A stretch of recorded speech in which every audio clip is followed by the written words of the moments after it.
from my perspective, you have to include both clinical psychology and transpersonal psychology to really understand it. So the clinical psychology is needed to deal with the traumatic aspects. And this is where the body holds the score. Okay, so you are going to have the emotional trauma that people experience. And you need clinical psychology to interpret and to treat that and to deal with that. And when you work through the trauma, then the spiritual aspect unfolds.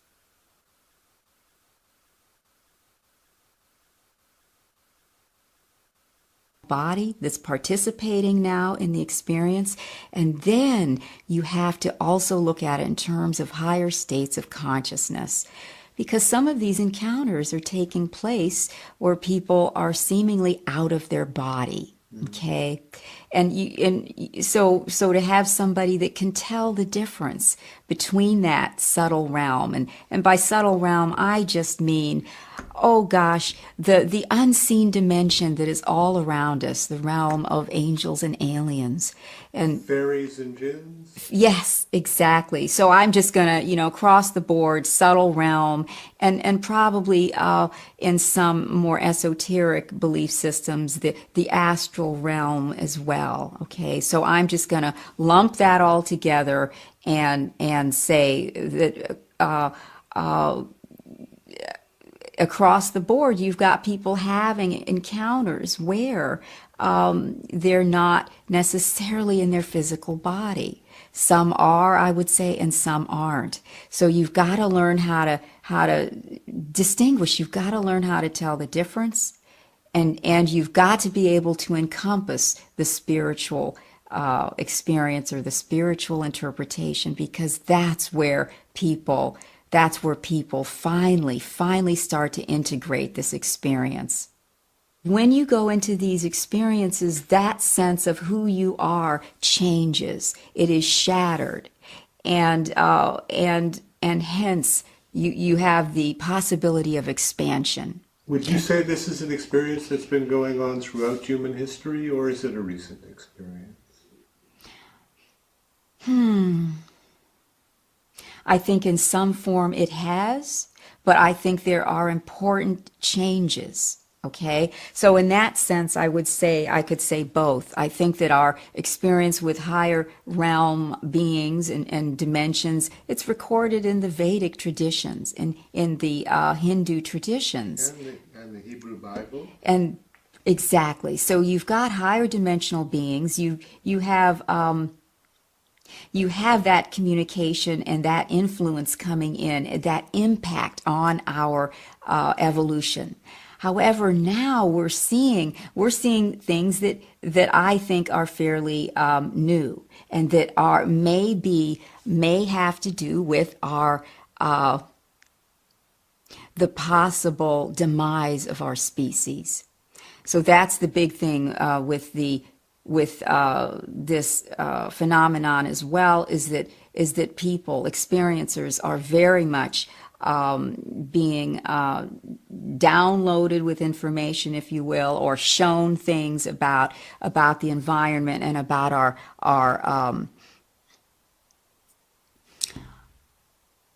that we may not be here in the same form, even in our lifetime. Okay, and hence now there seems to be the process is being sped up, if you will. It's that it's being amplified, and so in this sense, I think that this is why the physical body is now so much a part of it. Gordon Creighton, an English academic, who was the editor of Flying Saucer Review, a great mind, a great man. He was the one who first presented the Djinn hypotheses to the UFO research field. Now, the jinns, as described in the Muslim Quran, which is the Muslim Bible, are what they call a third order of creation. The Quran describes that the angels, the first order of creation, was created first, that the jinns, the second order of creation, was created second after the angels and was given the earth to live here. but that they were paraphysical, that they did not live in space-time as such in a physical space-time world, but in a dimension around our world. And then that the third order of creation was humankind, who was given the physicality of our earth to live on. But that the earth is to be shared by jinns and humans, and that jinns are good and evil, just like humans are, and just like angels are.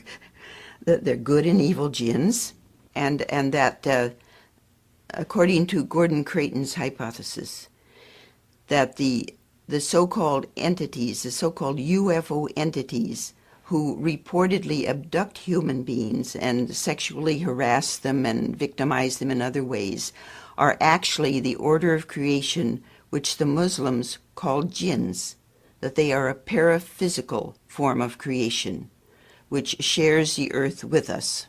And they're appearing as flying saucer occupants? Gordon Creighton explained very, very clearly that during the past millennia of human cultures, there have been types of sexually harassing creatures, paraphysical, which harass different cultures, but they appear in different shapes to each culture according to what the culture can accept. Their clothing, their mannerisms, their looks, according to what the culture can accept. And so I expanded on this, and I got the idea, speculation, that since the UFO, the physical UFO craft, started its new phase around 1947 in the United States, that the order of creation that the Muslims call jinns, that the Celtics call fairy folk, that the Europeans call incubi, and which other cultures all over the world, major and minor, call by different names, began to wonder how in the world could they appear to an American and frighten an American into submitting to their victimization, and that it might have taken them a while to figure out a way in which they could frighten Americans, but that eventually they thought, well, if they appeared to Americans in the form of technologically superior UFO entities from UFOs, that would frighten any American, you see. And that this is when this huge explosion of so-called abductions began, beginning in the 60s, but especially in the 70s, 80s, 90s, and continuing to this day. These creatures are deceptive. They are described as deceptive in the Quran. They are deceptive as incubi. They are deceptive as Celtic fairies, you see. So that is what I think. Okay. Do you think that there's any possibility that any of the abductions are physical? Any of them, do you think? Well, I would say that there is a possibility, possibly Travis Walton, possibly.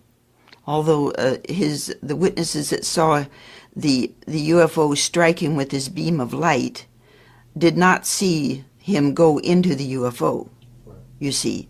So it might have been an altered state, a scenario that Travis Walton experienced too. But I would leave it up to Travis Walton to, to make his own decision. I would not want to, because I respect Travis too much. right. And also there are a few, maybe 2 or 3 other cases where it's possible. Mm-hmm. Betty and Barney Hill is a possibility Mm-hmm. because of the double witness there. Right. Okay.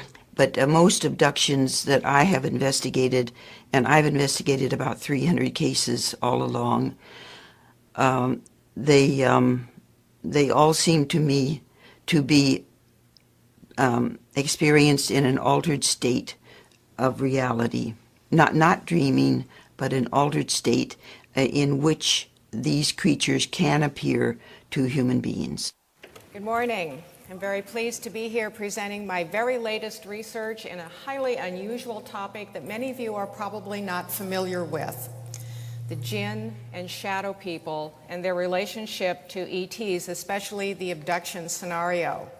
Now, what I'm talking about today is the culmination, or rather a progress report, of years and years of research. And many of the findings that I'm presenting today will be in a book that will be coming out later this year. I look at the light side and the dark side. Most of my 50 books have been about light side topics, but it's the dark side that really puzzles us, perplexes us, and troubles us. I investigate negative hauntings and entity contact experiences, including abductions. The title of my talk today is Unseen Warfare: Djinn, Shadow People, and ETs. And the case I am making today is the role played by this little-known entity in the West, at least, the Djinn, in our abduction scenarios, and also some of our more terrifying entity encounter experiences. It is the Djinn, shadow people, and ETs versus human beings in an invisible warfare that is going on every day on this planet. Well, I want to jump right into the Djinn and introduce you to who they are, where they come from, what their role is in interacting with people, and what they're doing in terms of our paranormal experiences and our ET experiences. Most people in the West know very little about the Djinn. In fact, I've met many people who've never even heard of them. Yet they are, I am convinced, after years of investigation of paranormal cases and UFO ET contact experience cases, that they are major players in the field, and we simply don't realize that they're not on our radar screen. We think of them as Middle Eastern entities. We associate them with Arabian lore. When we see pictures of them, they're often depicted from a Middle Eastern perspective, and most of the lore about the Djinn does come from the Middle East. But that doesn't make them Middle Eastern on the planet any more than fairies are only Celtic, because we know about them from Celtic lore. The supernatural entities who share this planet with us in other dimensions do not pay attention to human social, cultural, racial, ethnic, or political boundaries. They are everywhere. Their name actually means the hidden ones, and that's exactly what they are. They are hidden from our view most of the time. And in their relationship with people, they prefer to be covert. They have agendas that they are pursuing, and they would rather that we don't really know much about them. In the lore about them, they are pre-Adamic. They existed on this planet before we did. They have very long lifespans, living for thousands of years. They are supernaturally empowered. They have many supernatural abilities that we attribute to a lot of other entities. They are probably the most superior shapeshifters of any entity we encounter. They can mimic human forms. They can take any form. And that's exactly what they would like us to think most of the time, that we're dealing with something other than them. They have a very strong trickster nature, and this is a theme that plays out in a lot of our entity contact experiences. They are especially known for being vengeful when they are wronged. Whether we realize we have wronged them or not, they will take advantage of the situation and get back at us. Some of them feel kindly disposed toward human beings. Some of them are ambivalent. They don't really care about humans. And others are quite hostile to us. They have often been equated with demons, but they are not evil in the sense that they embody evil, but they have a lot of hostility toward us because their agenda conflicts with ours. They have an intense sexual interest in human beings, and they have interbred with us for a very long time. They do create hybrids, and they have a purpose for breeding those hybrids, which I will get into in this presentation. They have an even stronger interest in reclaiming what's ours. They once occupied our space on this planet. They got pushed out, and some of them want it back. And they are conducting their guerrilla warfare and their covert tactics while they are hiding in plain sight. And a lot of it is because we simply don't know about them. We don't even know the right questions to ask in our investigations to factor them into the equation. I'm not saying today that they're responsible for everything, although if you lived in the Middle East, the Djinn would be one-stop shopping. They would account for everything. But I am saying that they are a major player in this field, and we do need to take them into account when we are doing our investigations for paranormal activity and ET experiences. Now, in researching the Djinn, I became interested in them in the 1980s while I was studying Solomonic magic. And that's when I began to get a handle on what these entities were all about. And I was astonished at what I learned. Not much of it had permeated the Western culture. Now, King Solomon is a biblical figure. You won't find any mention of the Djinn in the Bible, but you will find mention of them in ex-canonical texts. King Solomon was the son of David, and he was the second king of Israel. He is credited with building the Temple of Jerusalem, an absolutely enormous structure which was intended to house the Ark of the Covenant, a mysterious box from which emanated the voice and presence of God, guarded by cherubim. Now, this was a mammoth undertaking, and how would this be accomplished? Well, in the ancient times, they would get slave labor to do that. Now, King Solomon, when he ascended the throne, was given some gifts by God. God asked him what he wanted, and instead of answering that he wanted power and glory and some of the usual things that humans seek, he wanted wisdom, he wanted knowledge, he wanted discernment. God was very pleased with this, so he granted him the ability to command the spirits. He did so with the help of a magical ring. What Solomon did was he commanded the Djinn, and the story of this is told in a text called the Testament of Solomon, which was written between about 100 and 300 CE. Now, in translations of this text, the term Djinn is often translated as demons, but the correct term is actually Djinn. Solomon commanded the Djinn to build the Temple of Jerusalem. And he asked them to perform things for his own amusement, to dance and to obey his every command. The Djinn resented this tremendously. They were enslaved for the entire length of King Solomon's life. When he died, the magical wisdom that he is said to have possessed went into magical texts called grimoires. This became the foundation of the Western magical tradition. The formulae and tools and conjurations, magical words and so on that you see here from a representative page that people would use to conjure up spirits to ask them to fulfill requests. Sometimes the spirits are called spirits or demons or angels. They were in fact originally intended to be Djinn.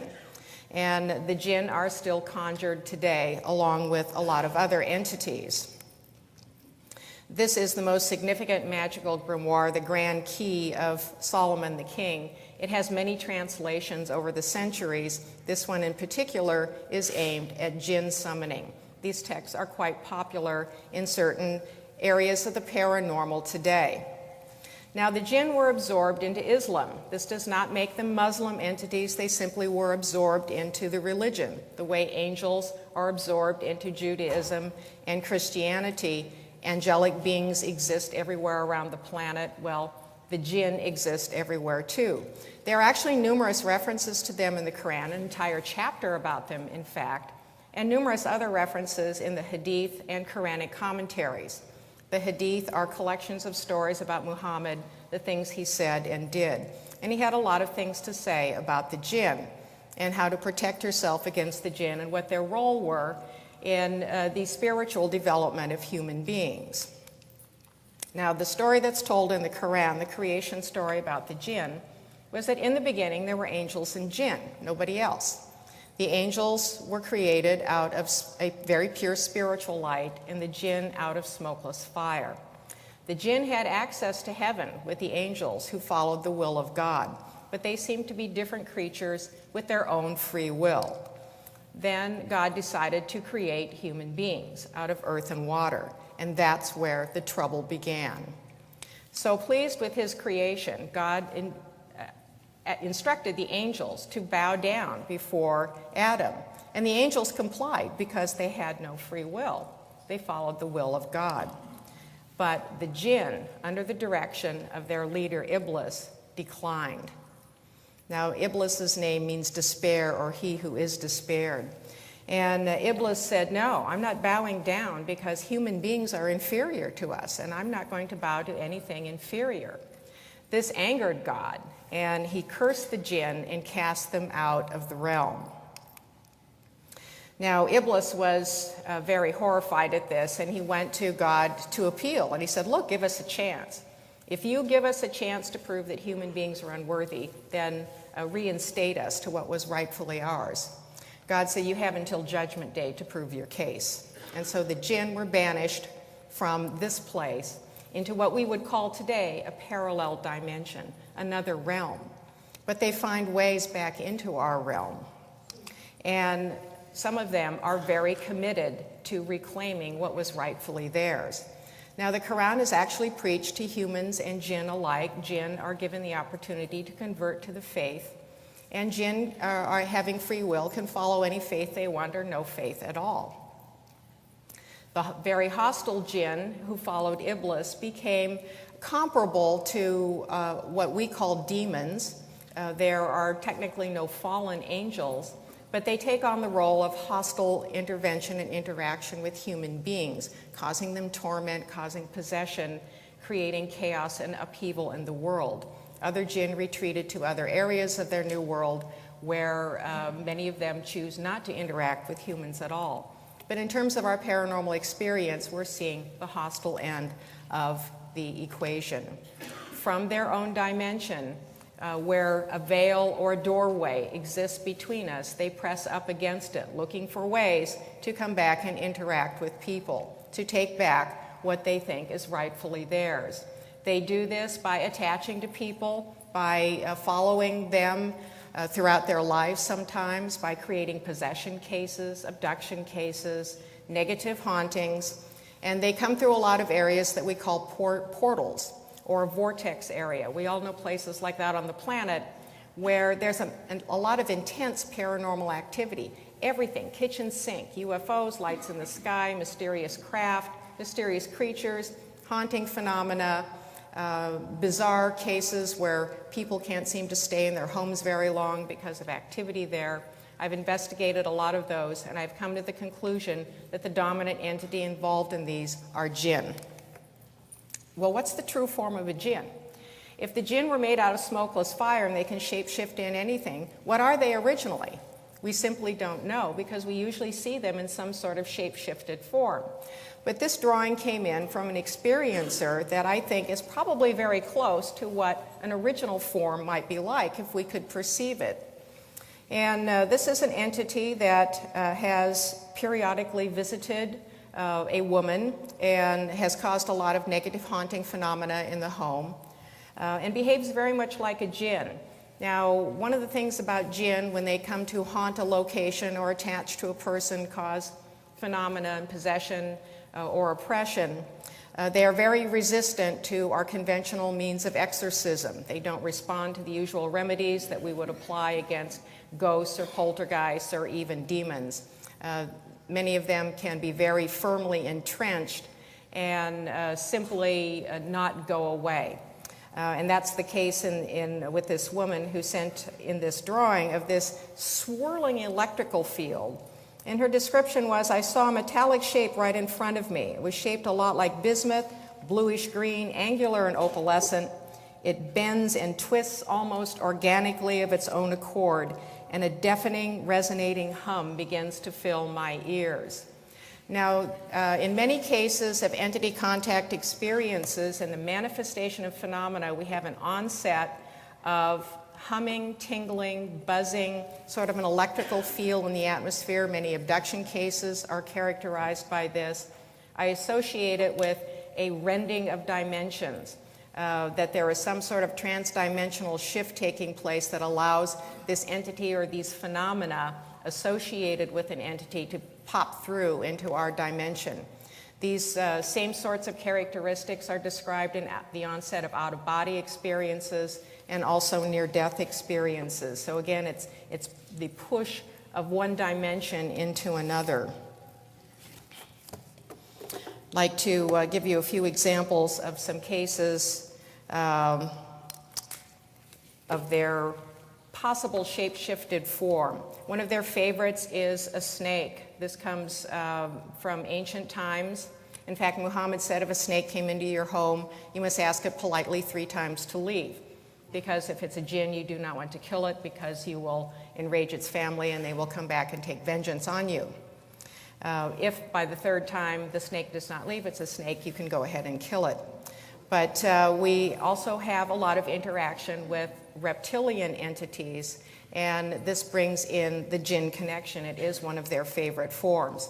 However, they can take many forms. Ghostly apparitions, full-bodied or partially formed. They can be beautiful or ugly human beings, often with some oddity to them. There's something like weird or trickster-like. We have many cases in the paranormal and crypto literature, even the ET literature, of very odd beings that simply don't conform to our known laws of our particular dimension.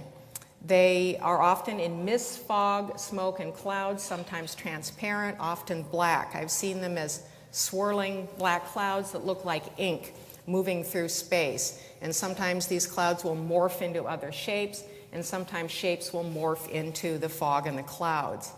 One peculiar feature about them is that they are often surrounded by a blue light or a glow around their form.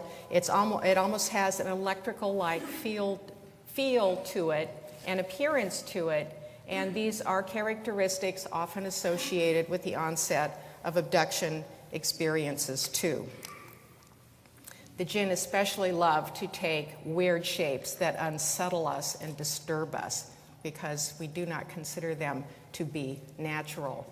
Hence, they could account for mysterious creatures like Mothman, a humanoid with wings and red eyes set into its shoulder blade that was part of a massive UFO wave in the Point Pleasant, West Virginia area in the mid-1960s. Even though Mothman really took center stage and got all the glory, Mothman was a minor player in all the activity going on, which was well documented by John Keel. Most of the activity concerned UFOs, landed craft, entity encounters, men in black, poltergeist experiences, missing animals, missing time, and a lot of other weird things that we associate with UFO flaps. But Mothman itself possibly could have been a jinn creature because this would be a form that the jinn would be likely to take. Again, something very unsettling, terrifying, and disturbing to us. This is a drawing of a winged entity sighted in northern Pennsylvania about a year ago. I know the person who had this encounter quite well. He was driving home late at night on a lonely country road, and this creature came out of the woods and crossed the road in front of him. People automatically called it Mothman because it had wings, but I think that it's another form of mysterious creature, unknown entity that would be, again, possibly jinn because of the nature of the form.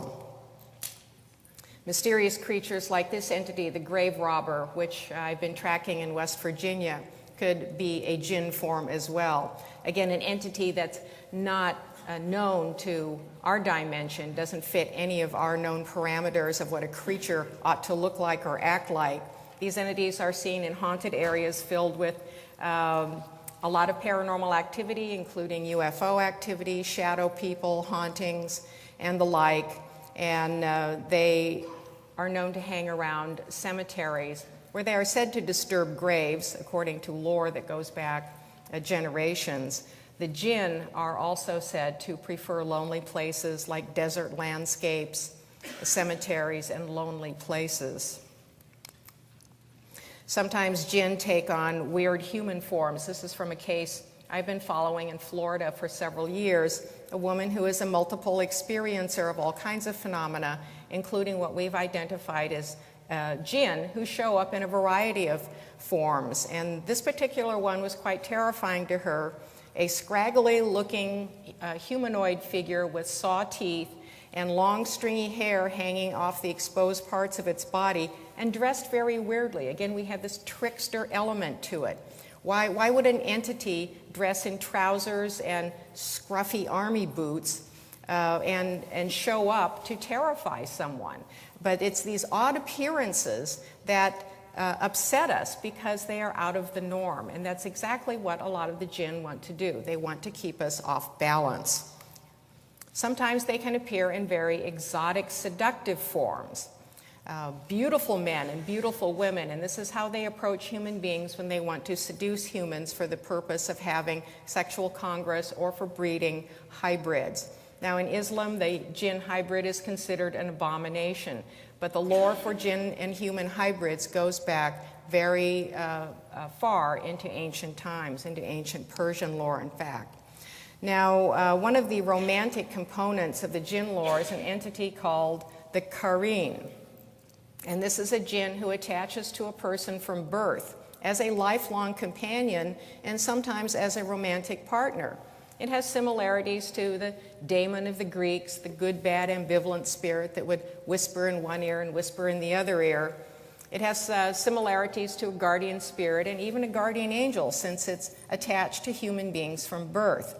It can be good, bad, or ambivalent, and often the Qareen will want a sexual relationship with human beings and visit a person in nighttime visitations that we would call an incubus or a succubus. It may be pleasurable, it may not be pleasurable, and if hybrid offspring result from this, they are often taken away by the Djinn into their own dimensions. Where have we heard this story before? E.T. abductions who breed hybrids and then take them away to their own realm for their own instructive purposes. Now, in Middle Eastern lore, there are customs for marrying your Qareen. In fact, you can have a human spouse and your Djinn spouse. You have to be careful not to let one know about the other, because the Qareen will be very jealous of human relationships and cause a lot of trouble.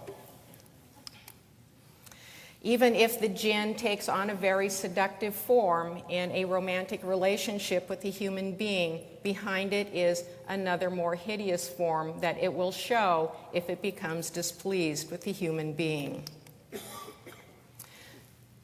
These are some of the forms that Djinn are likely to take that we know by other names. Now, they're probably not very often going to take the form of angels. They're capable of taking any form they want, but they're usually at odds with angels. And in lore, angels have the ability to nullify them, but they can take angelic shapes if they want to fool human beings.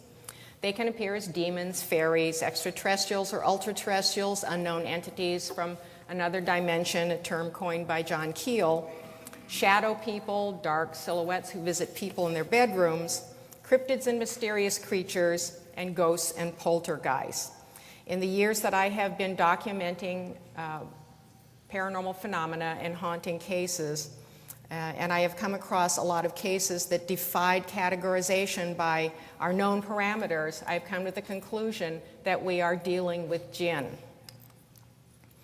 Now, what led me from Djinn to ETs was through their manifestation called shadow people. These are dark silhouettes, usually of a male form, 6 to 8 feet tall. That's an invasive bedroom presence. There are no facial features, nothing but a solid black silhouette, and these figures come through walls, out of closets, out from under beds, through windows, and they stand by the bed or at the foot of the bed and stare at people even though they have no eyes. When you wake up, you know you are being stared at very intently. Sometimes when people wake up, they disappear, they vanish into thin air, they turn into smoke and disappear. Sometimes they stay, sometimes they will attack people. In 2004, I began receiving an avalanche of email from people about shadow people experiences.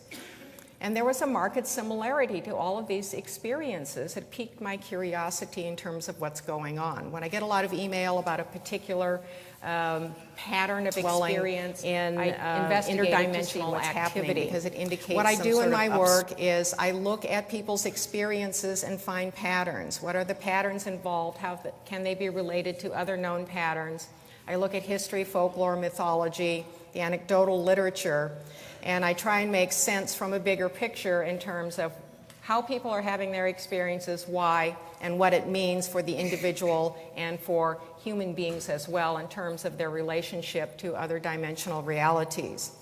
So shadow people started piquing my curiosity about what was going on, and I began investigating the phenomenon in depth, interviewing people. I have about 600 anecdotes in my database right now. That's my own cases that I have collected over the years. Some of them I have investigated in depth. Some of them are just one-time emails, and then people don't respond after that. You know, people tell their story, and then they don't want to talk about it anymore. And in addition, there are a lot of cases on the internet. The dominant characteristics of shadow people are these shapes 6 to 8 feet tall. They look like they're wearing a coat or a cape and often a hat, sometimes a very strange looking hat. They're totally opaque. They start out as shadows, they become kind of three-dimensional. They will block out light and objects behind them, but they can disappear in an instant. You can put your hand right through them. But if they decide to grab you, you will feel it, and you will feel quite a weight on you. They are usually solitary, but they come in pairs or threes. I determined after doing a lot of research that shadow people were probably one of the most common yet underreported paranormal experiences among people who have had entity contact experiences. And I wondered, what's going on with this silhouette and no features in the hat? Why would an entity need to come in like a hat? What are they hiding? I do not think that shadow people are in their original form. I think they are in a deliberately disguised and shape-shifted form intended to frighten us and also to keep their true identity hidden. Sometimes they come in cowls and robes. They are seen out in the woods. There are actually accounts of them that go back centuries. They're not called shadow people, they're called phantom monks or hooded ghosts or dark ghosts, black ghosts, things like that. We didn't have the lexicon for shadow people, but the descriptions are the same. And there's another kind of shadow person that's often short, 3 to 5 feet tall, and sometimes these entities are seen with eyes. For some reason, the short ones terrify people more than the tall ones. Some other dominant characteristics about shadow people, usually no eyes, but sometimes they do have them, and they're usually colored. They rarely, if ever, communicate with someone, and this is what terrifies people, this black presence in the bedroom just emanating this field of hostility and not really communicating why it's there or what it wants. They move extremely fast. They don't walk, they glide, or they're simply there and then not there, they're somewhere else. They pass through solid matter. The boogeyman in the closet is a classic example of a shadow man experience. The entity that slides out from under the bed and goes back under the bed, coming through walls, going up through ceilings, down through floors. And then they can disappear by fading and vanishing and shape-shifting. Some of the descriptions that I've collected from shadow people. It is hard to describe, but it was as if you were to cut out a human shape from a black poster board and made it move in a walking motion. That would be the best way I can describe it and make sense. It didn't reflect light, and no light came through it from any of the lights, windows, etc. This shape had the form of a human with what appeared to be legs, arms, torso, and head, but there were no features to be seen. It was as if a shadow were moving along the wall with the shape of a human, but featureless. Now in this illustration, notice the blue glow around the shadow person. There are many accounts of this, that the black figure is somehow strangely blacklit with this kind of electrical blue aura, or it manifests after blue lights have flashed around outside in a hallway or outside the house. It had the shape of a man and stood over 6 feet tall. There were no details of features. It was blacker than black without really having a true color. It was more like void of all color, with maybe a hint of a bright blue around the outline, similar to the color of an electric arc. It started as a physical and, I believe, a spiritual attack. The presence was trying to suffocate me. Whatever it was well beyond my strength. The fight lasted probably only a few seconds, but seemed an eternity to me. I fought it off with both every ounce of strength I could muster and prayer. It was one of the few times I was sincerely afraid for my life. I couldn't move. I had the physical sense of weight on my chest. My shoulders were pinned down. It felt as if it was holding a pillow over my face, preventing me from breathing. Getting it off and being able to take a breath was both physical and spiritual. I was pinned down like from a wrestling move with physical weight on top of me. I tried pushing, rolling, and thrashing about. I thought someone had gotten into the apartment and was attacking me. As well as trying to fight it off me, I was praying for my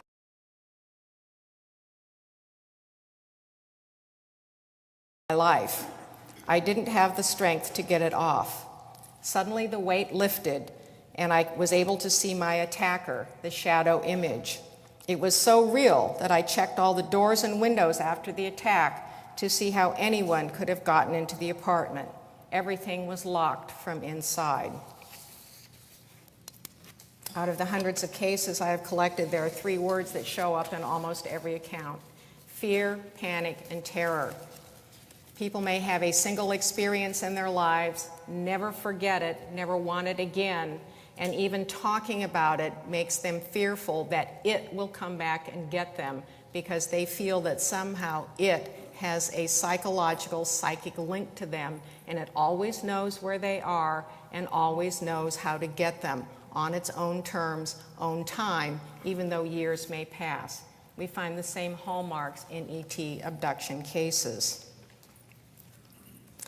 Now, another thing I noticed in my research as I was going through all of these cases and interviewing experiences, that so I began to wonder, well, are voluntarily form of ET, admitted that they are they in collusion with the ETs? There was just too much of an overlap to be random coincidence.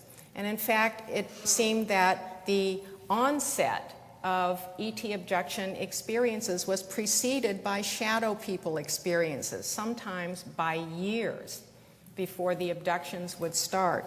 Shadow people would not come, but they would come beforehand or in addition to at other experiences. So I went back to my database and started doing some more interviewing to find out more about this connection.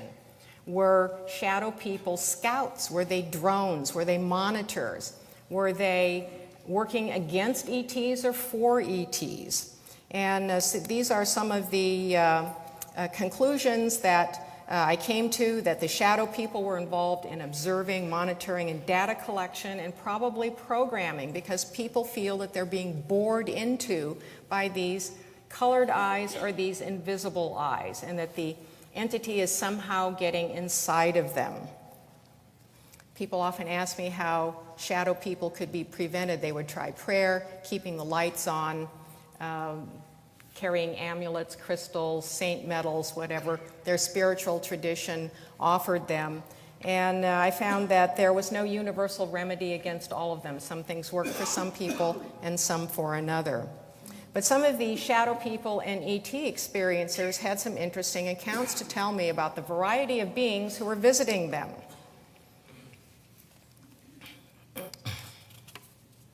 This is an insectoid that visited a man in his 30s along with shadow people. He would get the shadow people first, then he would get insectoids, and then he would get another variation of the shadow people called the little black hooded beings with red eyes. The insect being was almost transparent, or its outer cover was. I recall a distinct thorax torso under what appeared to be large translucent wings. It also had plumage or types of wings that draped back over its head, similar to an Indian headdress, but only longer, thinner wings. I do not recall much detail about its face, but remember 2 large eyes and a beak-like facial structure. The most striking detail was its bronze, gold, green straw color. I attempted to match its color as closely as possible. This thing did not upset me like the 3 shadows I saw later the same night. The 3 shadows were maybe 3 feet tall and emitted a buzzing sound, much like welding aluminum at very high amperage. They had very black cloaks that I could see very well, and gray faces with no features except the red eyes. They floated or hovered and circled me. The eye area was lighter than the rest of the face. And how often have we heard these remarks from contactees and abductees? I know what I experienced. Others have also. The details are so exact, it is eerie. That prompted me to revisit abduction literature. Now, I have always been interested in the abduction phenomenon. I followed the development of the literature, but I thought, well, if there are shadow people involved in abduction experiences, surely there are some mentions of them in the accounts from the abduction literature. And there are. They're all over the place. It's just that nobody has really known what to call them or where to place them, what to do with them. But they are part of the abduction accounts from the very beginning. We also have the Men in Black. That was another connection that I made with the ET side of things. The tall man with the coat and the hat that's very upsetting and creates chaos among people. Gray Barker documented the Men in Black. And they knew too much about flying saucers. Albert Bender was the primary experiencer. He actually got out of the field of ET and UFO research because of his visitations from threatening men in black who told him that he should quit what he's doing. And this is probably another iteration of the shadow person, only in a different form, again with the purpose of upsetting people and creating a lot of chaos. I also found connections to the ET scenario through the fairy lore. And of course, folklorists like Thomas Bullard and Peter Rosevich and Jacques Vallée also got into this as well. Looking at can we explain ETs from the standpoint of fairy lore? And there is a major connection between Djinn and fairies as well. They both pre-existed humans. They got pushed out into another world. They live in subterranean and lonely areas. They have very long lifespans, supernatural powers, organized into families. They consider humans to be inferior, and they believe the earth will be theirs again someday. So all of these cross connections providing a very interesting picture in terms of what's really going on behind the scenes. Fairies also have a romantic sexual obsession with people. There's a lot of literature about the hybrids they create. They're tricky and vengeful when wronged. They cause bad luck and misfortune, and they can also possess humans. In fact, when I did a lot of research on comparing other entities to Djinn, there was such a strong match between Djinn and fairies that you could say they are one and the same. And then we have the connection to the ET literature as well. Whereas many of the entities that have been documented since we started recording our ET encounter experiences, they seem more like trickster fairies than all very serious abducting greys. The abducting greys and the insectoids and the reptilians are only part of a very large picture. Now, all of these ET forms that have been documented in the abduction literature are forms that can be taken by Djinn for various purposes, like the Nordics, the beautiful people, and the space brothers and sisters from the early ET contact literature, for the wanting to foster close, intimate relationships with people. That would be more characteristic of the Djinn Kareen, but the others might be more interested in creating havoc and disorder. Now, going back into the abduction literature, I wanted to see what the presence of the Djinn might be in the abduction literature, especially through descriptions of the ETs and of shadow people. And the abducting ETs have some of the characteristics of Djinn. They materialize through walls. They have often a bluish glow around them, or they come in a brilliant blue light, sometimes a white light. People are paralyzed in their bed. There's often a buzzing and humming and tingling sound. And the aliens use penetrating stares to perform thought manipulation on human beings. These are characteristics associated with the shadow people, who in turn are a form of Djinn. We have the sexual involvement with hybrid offspring, that the ETs have a hybrid breeding program. Well, so do the Djinn. Are they one and the same? They can form lifelong attachments to humans. People who have had abduction experiences often have them throughout their lives. They sometimes involve entire families. The episodes are usually unpredictable, and people feel they are difficult, if not impossible, to prevent, although people have discovered ways of trying to ward them off. And the ETs, the abducting ETs, and the Djinn also share an interest in the occupation of Earth. Are they working with each other, against each other, or are they one and the same? I think they are one and the same.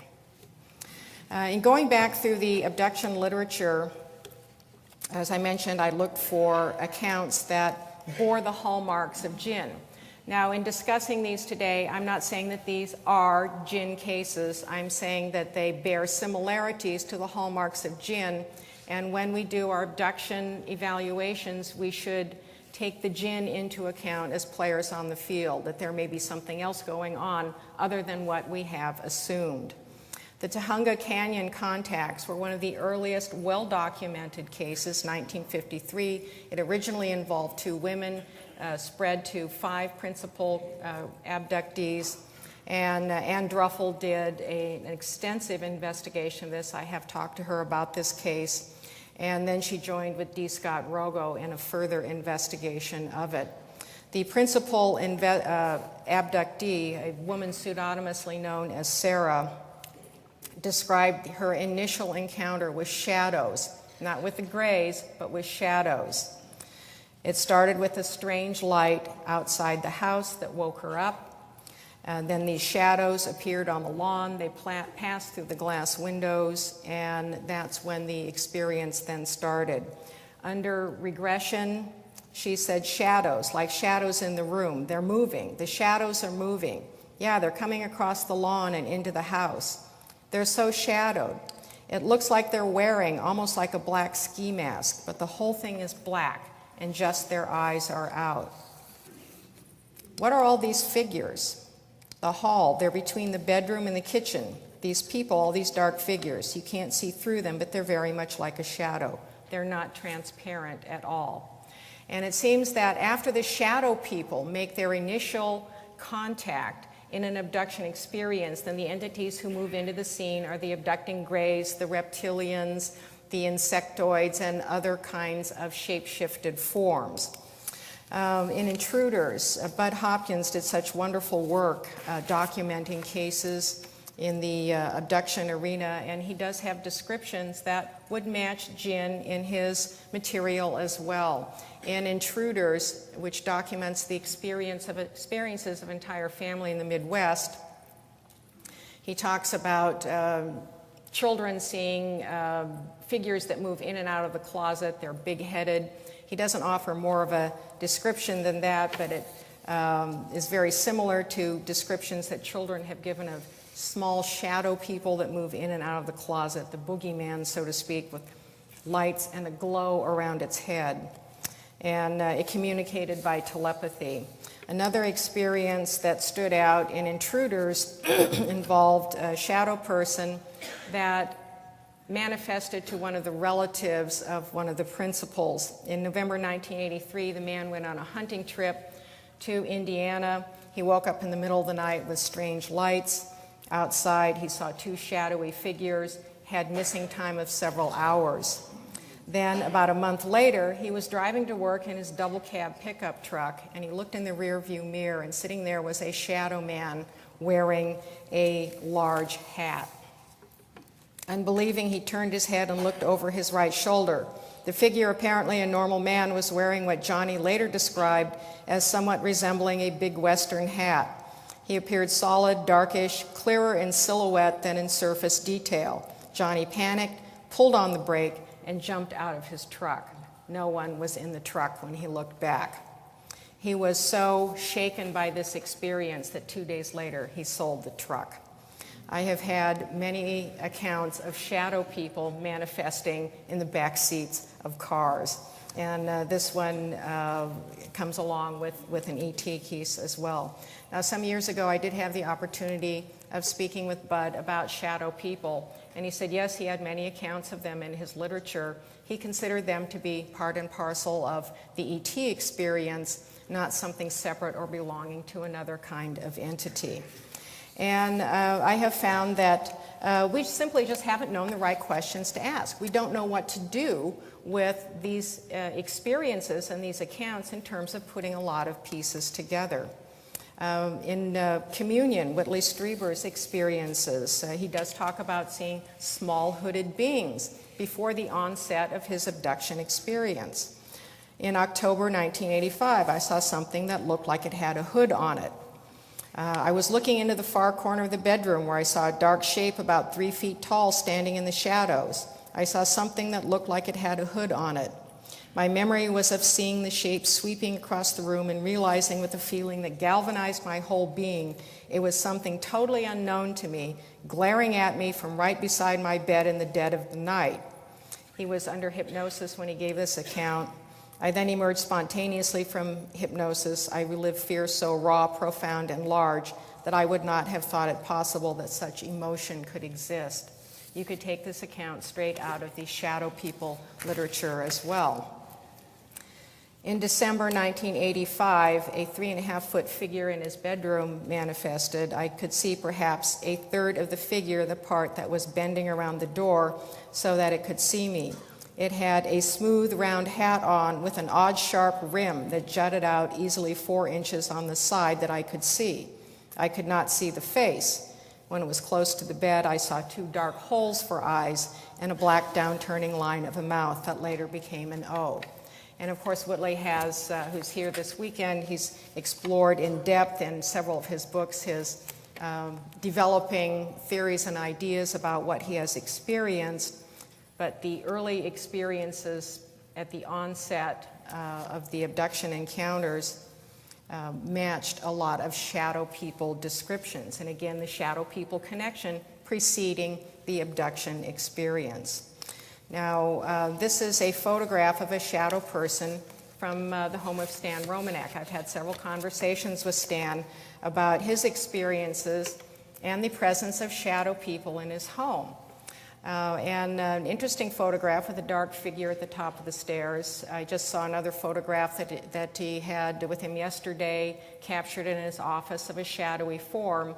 These shadowy forms seem to be part and parcel of the ongoing encounters. Now, the hybrids, are they ET or Djinn? We have Djinn who are interested in creating hybrids with human beings for the reoccupation of the planet. We have ETs who seem to have the same agenda going on. So are we dealing with ET hybrids in the abduction cases, or are they really disguised Djinn hybrids? In the literature that John Mack put together, a groundbreaking book, Abduction, where he regressed some contactees and abductees about their experiences, and there are shadowy figures that play a role through a lot of their ongoing experiences. And Mack concluded that this is a bona fide external experience. It's not mass hysteria, it's not imagination. The same can be said with Djinn experiences and shadow people experiences. They are real. They're not imaginary. They're not going on in the heads of people. They are real experiences that often take place in liminal areas like a twilight state of sleep, or when a person is in an altered state of consciousness. Now, Mack concluded in Abduction that we don't really know what's going on here, but it doesn't seem to be evil. It may even be positive for humanity as a whole. He stated, "I would not say that the aliens never resort to deception to hide their purposes, but that is, in my view, too narrow or linear interpretation. We may be witnessing something far more complex, namely an awkward joining of 2 species engineered by an intelligence we are unable to fathom, for a purpose that serves both our goals with difficulties for each." Well, there are other researchers and experiencers that feel that there are positive aspects to this experience, no matter how terrifying. We have only sketchy knowledge of what the hybrid program, which seems to lie at the center of the abduction phenomenon, is really about, Mack said. Yet my overall impression is that the abduction process is not evil, and that the intelligences at work do not wish us ill. There is another side to the coin that keeps emerging in the years since Mack did his research that indicates otherwise. The Djinn want hybrids, They want to have staying power in this dimension because they do not have forms that can last very long in this dimension. That seems to be the case with the ETs as well. They shapeshift to cater to our expectations. They hide in plain sight. They want us to think we are dealing with something else, and many of them do wish us ill. And of course, there are other people writing on the abduction scenario who have probed the darker side of things. David Jacobs has broken ground on that. There are descriptions in Secret Life of beings that could fall into a Djinn category, a taller being aboard what seemed to be the spacecraft that people are taken to in their abductions for their physical probing and sexual experiences. This being performs mind scan through penetrating stares in the eyes and directs the smaller gray beings in the harvesting of human reproductive and genetic material. And is often described, interestingly, as wearing like a lab coat or cape and a hat or a surgeon's cap. The Djinn seem to be very fond of hats and caps. I've surmised that perhaps there is something about their real head shape that they cannot completely disguise, and so they put on some kind of hat in order to hide these characteristics. In The Threat, Jacobs talks about having cases where people describe shadow people. I have had people remember figures that look like Abraham Lincoln wearing a stovepipe hat, men wearing fedoras, angels, devils, and so forth. This is straight out of the shadow people literature. Shadow people and ETs, especially the abducting ETs, once again connected.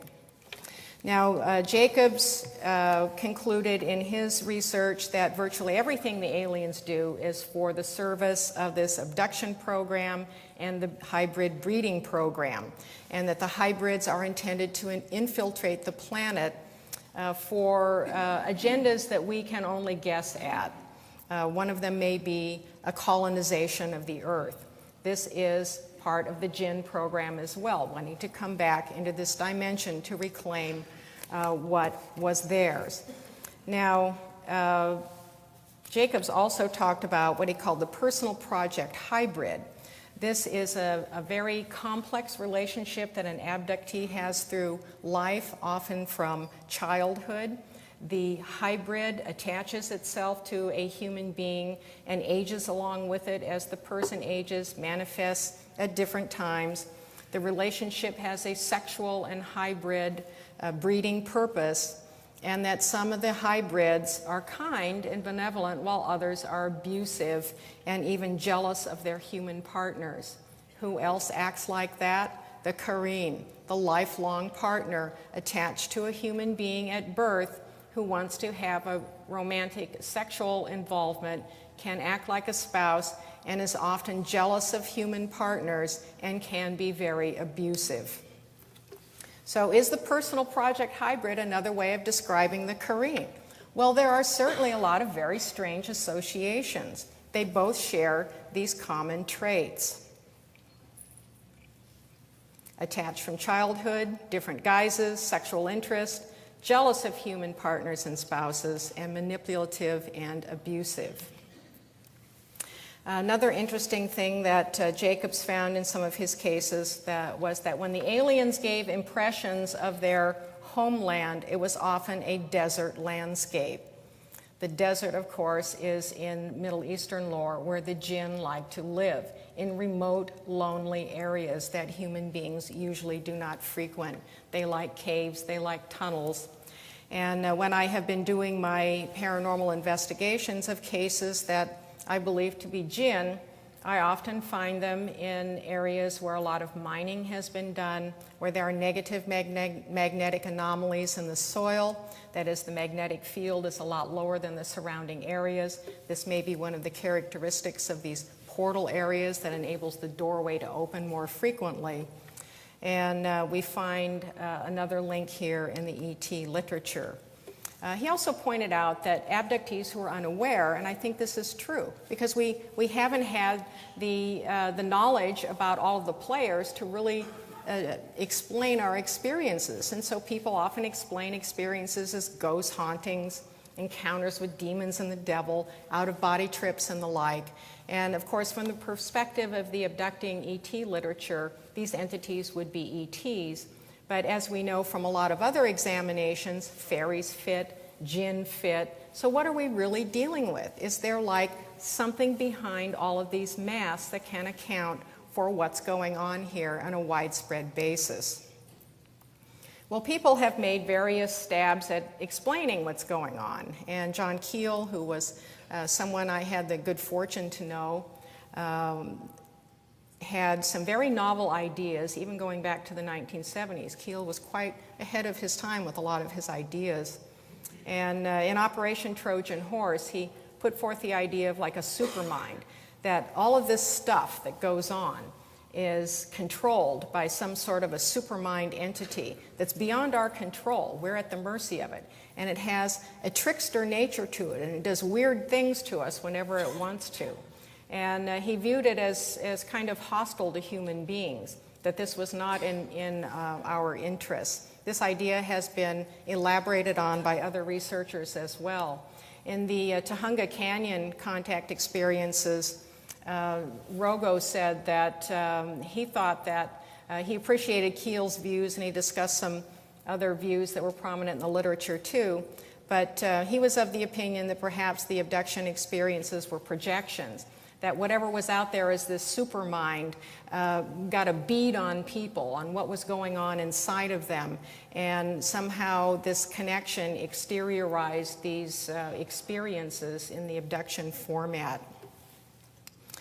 Some of the researchers who initially were inclined to see the abduction phenomenon not from a negative or a hostile viewpoint have modified their views over time. In confrontations, Vallée agreed that UFOs are not imaginary, but they're also not extraterrestrial. This has been a dominant view in the recent years, that we're not dealing with ETs from other planets, they're more probably interdimensional. And he also stated that they are an advanced technology with hostile potential. So there's this undercurrent of something going on that's not in the best interests of people. These are some of the common negative side effects and phenomena of Djinn encounters, shadow people encounters, and ET abductions. There are poltergeist and haunting phenomena that plague people, bedroom visits at night, dream invasion, sexual assault, multiple shape-shifted manifestations that we often think are separate entities, but they're probably different forms of one and the same. Thought manipulation and possession, this would be the equivalent of screen memories. Health issues, bad luck, and deteriorated relationships. Now, not every abductee, of course, experiences these, but these are dominant themes throughout the literature. And I think that they all point back to the Djinn. The Djinn have been playing a role behind the scenes in pursuing their own agendas for reclamation of our world, and they are doing it through a variety of entity forms that we think are something else. So our attention is constantly being diverted in other ways. Oh, we're dealing with fairies here, we've got ETs here, ghosts and poltergeists, we've got mysterious creatures over here. They may be all one and the same. Now, I mentioned at the beginning that if you lived in the Middle East, you would be of the opinion that they are all one and the same. The Djinn account for everything. I'm not willing to quite go there yet, but I do think that the Djinn are indeed major players, and they deserve to have more investigation, more research, and consideration when we are trying to explain our experiences. One of the hurdles that Western people have to get over in dealing with the Djinn, and I run into this time and time again, is, oh, they're Middle Eastern, or, oh yes, aren't those like Muslim entities? Well, no, they exist in Muslim lore and in the Quran from the religious and spiritual tradition, like angels do in ours, but they are much more than that. They exist around the planet. They've been here since ancient times. So we need to get past some of our own prejudices in terms of evaluating the role that these entities are playing. And from my own experience as an investigator, they do not want us to know much about them. They are very good at harassing people. and including investigators. In most of the cases that I have put together teams on, there are usually strange things that happen at the last minute before an investigation. People get taken out with medical emergencies, accidents. I have frequent computer problems, missing files, missing emails, interrupted telephone conversations. Almost every time I've been on the radio talking about the Djinn, something interrupts the transmission or kills the program altogether.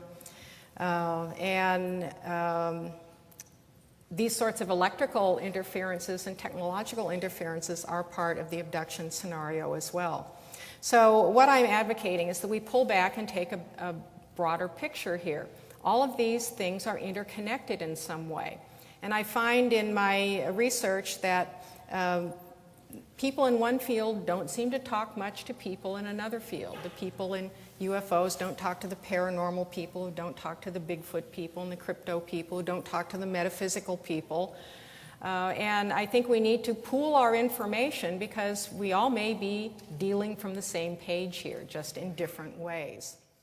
People, experiencers, are very much being downloaded with information, if you will, or shown things about the environment and about our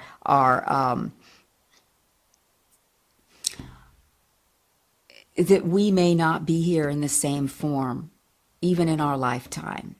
Okay, and hence now there seems to be the process is being sped up, if you will. It's that it's being amplified. And so in this sense, I think that this is why the physical body is now so much a part of it. Gordon Creighton, an English academic who was the editor of Flying Saucer Review, a great mind, a great man.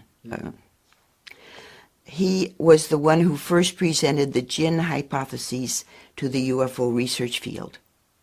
Now, the Djinns, as described in the Muslim Quran, which is the Muslim Bible, are what they call a third order of creation. The Quran describes that the angels, the first order of creation, was created first, that the Djinns, the second order of creation, was created second after the angels and was given the earth to live here, but that they were paraphysical, that they did not live in space-time as such in a physical space-time world, but in a dimension around our world.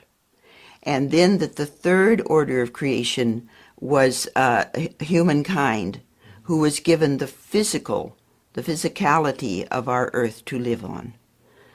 But that the earth is to be shared by jinns and humans, and that jinns are good and evil, just like humans are, and just like angels are, and frighten an American into submitting to their victimization, and that it might have taken them a while to figure out a way in which they could frighten Americans, but that eventually they thought, well, if they appeared to Americans in the form of technologically superior UFO entities from UFOs, that would frighten any American, you see. And that this is when this huge explosion of so-called abductions began, beginning in the 60s, but especially in the 70s, 80s, 90s, and continuing to this day. These creatures are deceptive. They are described as deceptive in the Quran. They are deceptive as incubi. They are deceptive as Celtic fairies, you see. So that is what I think. Do you think that there's any possibility that any of the abductions are physical? Any of them, do you think? Well, I would say that there is a possibility, possibly Travis Walton, possibly. Although the witnesses that saw the UFO strike him with his beam of light did not see him go into the UFO, you see. So it might have been an altered state, a scenario that Travis Walton experienced too. But I would leave it up to Travis Walton to, to make his own decision. I would not want to, because I respect Travis too much. Right. And also, there are a few, maybe 2 or 3 other cases where it's possible. Mm-hmm. Betty and Barney Hill is a possibility Mm-hmm. because of the double witness there. Right. Okay. But most abductions that I have investigated, and I've investigated about 300 cases. Some more esoteric belief systems, the astral realm as well. Okay, so I'm just going to lump that all together and say that across the board, you've got people having encounters where they're not necessarily in their physical body. Some are, I would say, and some aren't. So you've got to learn how to distinguish. You've got to learn how to tell the difference, and you've got to be able to encompass the spiritual experience or the spiritual interpretation, because that's where people finally start to integrate this experience. When you go into these experiences, that sense of who you are changes. It is shattered, and hence you have the possibility of expansion. Would you say this is an experience that's been going on throughout human history, or is it a recent experience? I think in some form it has, but I think there are important changes. Okay, so in that sense, I could say both. I think that our experience with higher realm beings and dimensions, it's recorded in the Vedic traditions, in the Hindu traditions. And the Hebrew Bible? And exactly. So you've got higher dimensional beings. You have that communication and that influence coming in, that impact on our evolution. However, now we're seeing things that I think are fairly new, and that may have to do with our the possible demise of our species. So that's the big thing with this phenomenon as well, is that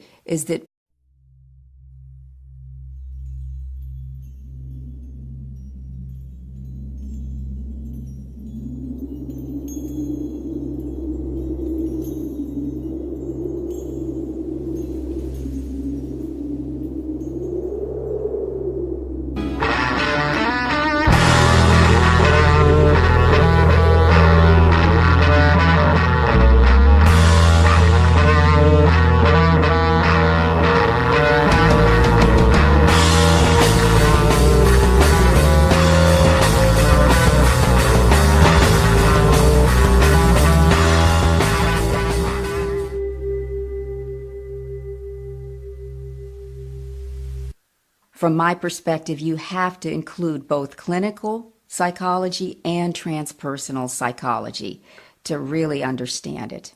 So the clinical psychology is needed to deal with the traumatic aspects. And this is where the body holds the score. Okay, so you are going to have the emotional trauma that people experience. And you need clinical psychology to interpret and to treat that and to deal with that. And when you work through the trauma, then the spiritual aspect unfolds.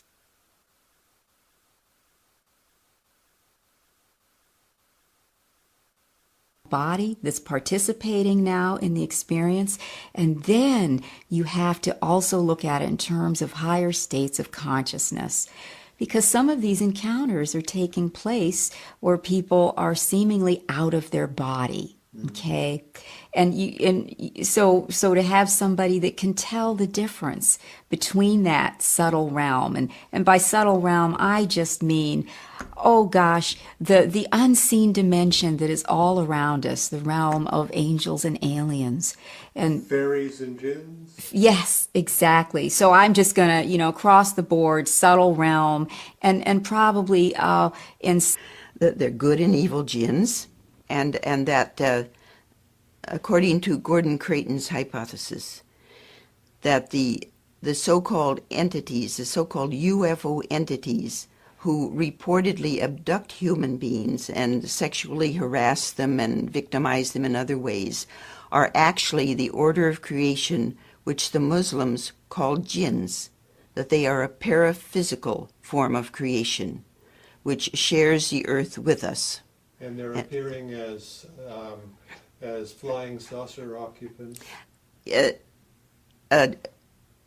Gordon Creighton explained very, very clearly that during the past millennia of human cultures, there have been types of sexually harassing creatures, paraphysical, which harass different cultures, but they appear in different shapes to each culture according to what the culture can accept.